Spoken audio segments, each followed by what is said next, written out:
नमस्कार, मैं प्रवीण गौतम। दोस्तों, वीडियो में बात करेंगे कि मोदी सरकार में मंत्री ज्योतिरादित्य सिंधिया का कैसे मजाक बन गया है। उनका मंत्रालय कुछ और आदेश देता है, संसद में मंत्री जी कुछ और बोलते हैं और विपक्ष सवाल पूछता है कि भैया पिक्चर क्लियर कर दो कि आखिरकार पूरा माजरा क्या है, सरकार कहना क्या चाहती है, सरकार करना क्या चाहती है।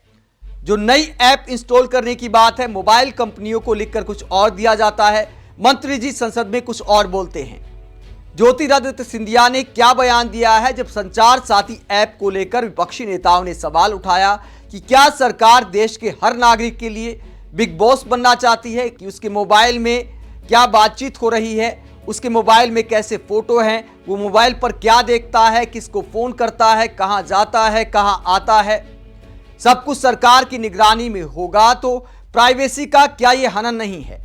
बहुत सारे लोगों ने सवाल उठाया, मोदी समर्थकों ने भी सवाल उठाया, कई उन्हें समर्थन किया, कई मोदी समर्थकों ने सवाल भी उठाया, क्योंकि ये हर किसी के फोन में, हर किसी के जिंदगी में घुसने की बात है। संचार साथी ऐप को लेकर मोबाइल कंपनियों को जब सरकार ने लेटर लिखा, आदेश दिया, सरकार ने यह आदेश दिया कि जो नए मोबाइल बनेंगे उनमें संचार साथी ऐप पहले से डाउनलोड होगी और उसे डिलीट नहीं किया जा सकता। लेकिन उसके बाद संसद में जब आवाज उठाई जाती है, विपक्षी नेता सरकार को घेरते हैं, तो फिर मंत्री महोदय क्या बोलते हैं, ज्योतिरादित्य सिंधिया का बयान आपको बताएंगे। पहले बात करते हैं कि संसद में कैसे मुद्दा उठाया गया। संसद में कांग्रेस सांसद रेणुका चौधरी ने इस मुद्दे को उठाया और उन्होंने क्या कहा, जरा सुनिए। Sir, this matter is a continuation of what is troubling the House here. There are many ways in which we disrupt democracy, and bringing about the Sanchar Sathi app is yet another instrument of diminishing the right of the citizen, as is the SIR. Nothing will go on record. Right, sir. There is. तो रेणुका चौधरी ने कहा, सवाल पूछते हुए, कि जो संचार साथी ऐप है वो नागरिकों की निजता का उल्लंघन है, लोगों की जिंदगी में सरकारी दखल है। रेणुका चौधरी के अलावा प्रियंका गांधी ने भी मीडिया के सामने संसद के प्रांगण में इस मुद्दे पर कहा कि ये जासूसी ऐप है, सरकार इसके द्वारा जासूसी कर रही है और ये एक तरह की तानाशाही को दिखाती है। प्रियंका गांधी ने साफ कहा कि संचार साथी एक जासूसी ऐप है और ये बिल्कुल हास्यास्पद है। नागरिकों को निजता का अधिकार है, हर व्यक्ति को यह अधिकार होना चाहिए कि वो अपने परिवार और दोस्तों को संदेश भेज सके, बिना इस डर के कि सरकार उसकी हर बात देख रही है। यह सिर्फ फोन पर जासूसी की बात नहीं है, ये देश को हर तरीके से एक तानाशाही में बदल रहे हैं। संसद काम नहीं कर रही क्योंकि सरकार किसी भी मुद्दे पर चर्चा करने से मना कर रही है। विपक्ष को दोष देना आसान है, लेकिन असलियत यह है कि सरकार कुछ भी चर्चा करने नहीं दे रही और ये लोकतंत्र नहीं है। एक स्वस्थ लोकतंत्र में चर्चा होती है, हर किसी की अलग राय होती है और उन्हें सुना जाता है।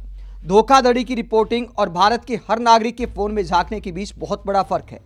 प्रणाली ऐसी होनी चाहिए कि लोग आसानी से फ्रॉड रिपोर्ट कर सके।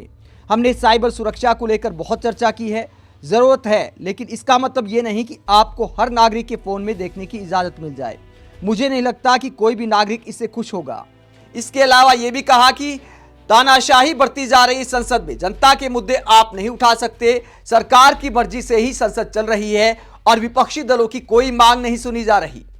प्रियंका गांधी ने कहा कि जो फ्रॉड की बात की जा रही है, मोबाइल फोन की सुरक्षा की बात की जा रही है, साइबर सुरक्षा की बात की जा रही है, तो प्रियंका गांधी ने कहा कि सुरक्षा और निगरानी में अंतर होता है, सरकार को इस बात को समझना होगा। तो तमाम विपक्षी नेताओं ने सवाल उठाया, तो उसके बाद पलट गए हैं मंत्री जी। ज्योतिरादित्य सिंधिया ने क्या बयान दिया है जो मजाक नजर आता है। ज्योतिरादित्य सिंधिया ने पत्रकारों से बातचीत में कहा कि आप चाहें तो ऐप को डिलीट भी कर सकते हैं, आपकी मर्जी है कि आप संचार साथी ऐप का इस्तेमाल करें या ना करें, और विपक्ष बेवजह इसको मुद्दा बना रहा है। यह आरोप लगा दिया ज्योतिरादित्य सिंधिया ने कि विपक्षी नेता बेवजह बवाल काट रहे हैं, रोजाना नया मुद्दा लेकर आ जाते हैं। मीडिया से बातचीत करते हुए ज्योतिरादित्य सिंधिया ने विपक्ष को मामले को तूल देने का आरोप लगाया, तो सोशल मीडिया पर पोस्ट करते हुए कहा, देश के हर नागरिक की डिजिटल सुरक्षा हमारी सर्वोच्च प्राथमिकता है। संचार साथी ऐप का उद्देश्य है प्रत्येक व्यक्ति अपनी निजता की रक्षा कर सके और ऑनलाइन ठगी से सुरक्षित रह सके। ये एक पूरी तरह से स्वैच्छिक और लोकतांत्रिक व्यवस्था है। यूजर चाहें तो ऐप को सक्रिय करके इसका लाभ ले सकते हैं, ना चाहें तो वो किसी भी समय इसे अपने फोन से आसानी से डिलीट कर सकते हैं। संचार साथी ऐप पर लगातार बढ़ रहा है लोगों का विश्वास। 20 करोड़ से ज्यादा लोग अब तक पोर्टल का उपयोग कर चुके हैं। 1.5 करोड़ से ज्यादा यूजर्स ऐप से जुड़े हुए हैं।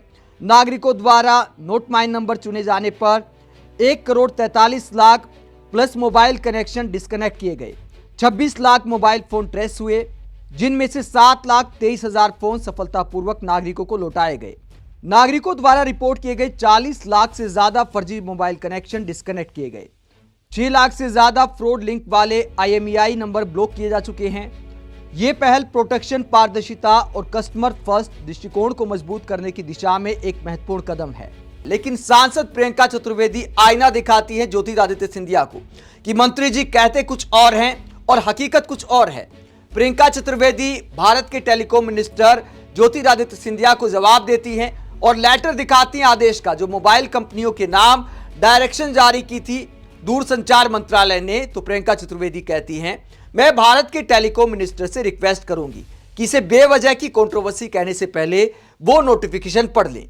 पेज 2.7 भी पढ़ें। इसमें साफ साफ लिखा है कि ऐप की फंक्शनलिटी ना तो डिसेबल है और ना ही रिस्ट्रिक्टेड है। तो साफ तौर पर प्रियंका चतुर्वेदी आईना दिखाती हैं, लेटर पढ़ाती हैं ज्योतिरादित्य सिंधिया को कि आपने लेटर में मोबाइल कंपनियों को कुछ और बोला है और संसद में आप विपक्ष पर तोहमत लगाते हुए कहते हैं कि विपक्ष बेवजह मुद्दा बना रहा है।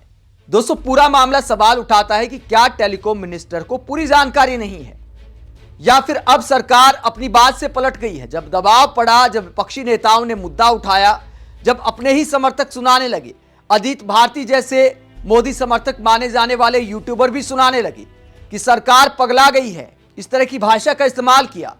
कई लोग लॉजिक ये भी देते नजर आए कि देखिए भैया, बहुत सारी मोबाइल कंपनियां भी तो परमिशन लेती हैं SMS की, कैमरे की, लेकिन मोबाइल कंपनियों में क्या आपकी निगरानी के लिए, क्या आपको फोन करने के लिए थाने में कोई बैठता है, जांच एजेंसियों में कोई बैठता है, क्या आपको ब्लैकमेल किया जा सकता है?